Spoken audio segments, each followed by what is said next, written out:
Sino ang ina ni Jesus ayon sa Bagong Tipan? A. Maria. Saang lugar ipinanganak si Jesus ayon sa Bagong Tipan? C. Bethlehem.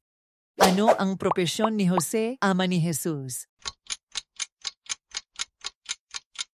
C. Karpintero. Sino ang nagbautismo kay Jesus sa Ilog Jordan?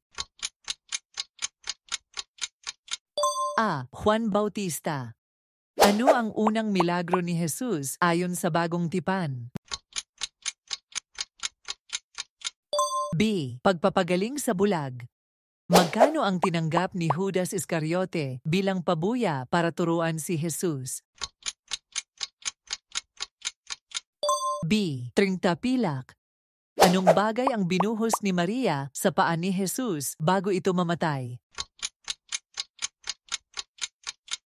A. Langis ng Aglaya. Ano ang tanging pananampalataya ni Doubting Thomas kay Jesus? A. Naniniwala lang kapag nakikita.